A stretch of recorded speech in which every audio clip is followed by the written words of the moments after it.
Thanks for clicking on the AkronNewsNow.com update. I'm Lindsay McCoy bringing you a look at the latest local news. Commissioners in Stark County have voted to oust an elected official over the disappearance of $2.9 million from the county treasury, most stolen by a top aide.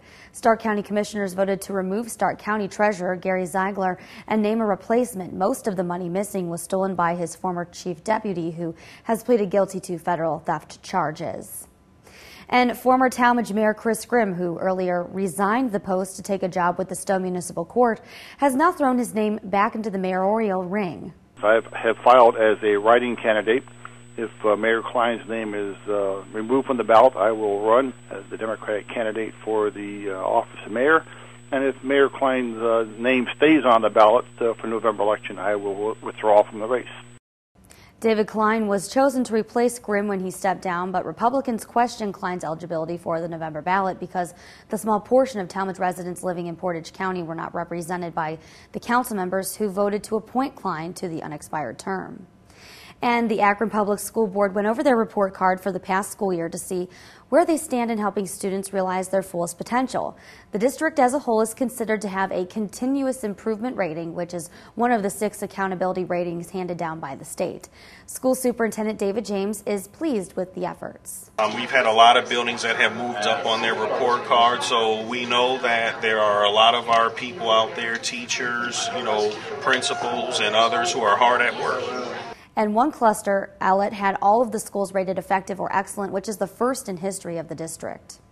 And the parents and students who were on the receiving end at the John S. Knight Center for the Summit County for Kids event over the weekend got a lot of free stuff. They got free school supplies and immunizations were provided, and those with juvenile records got their records sealed after the appropriate waiting period in the Fresh Start program.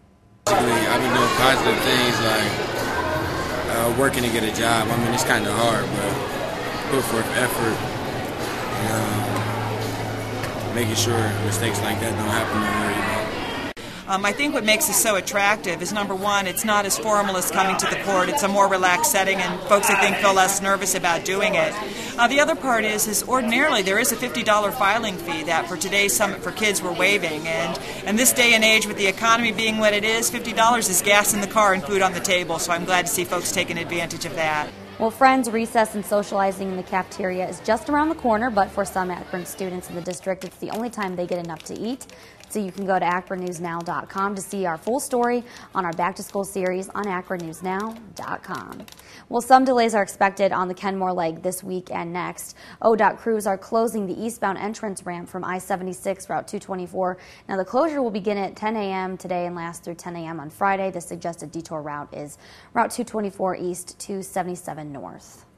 Well, as we look at our Akron area forecast today, the skies are going to clear. We get a break from those rain showers with a high of just 77 degrees. Mostly sunny skies for the rest of the day. Wednesday, high of 79, a chance for thunderstorms. As we look at our 5-day forecast, highs in the 70s through the week into the weekend. Looks like we'll be back in the 80s with sunny skies. Continue to follow AkronNewsNow.com for the latest local news, sports, weather, and traffic updates 24/7. And you can also follow our updates on Facebook and on Twitter, too. For AkronNewsNow.com, I'm Lindsay McCoy.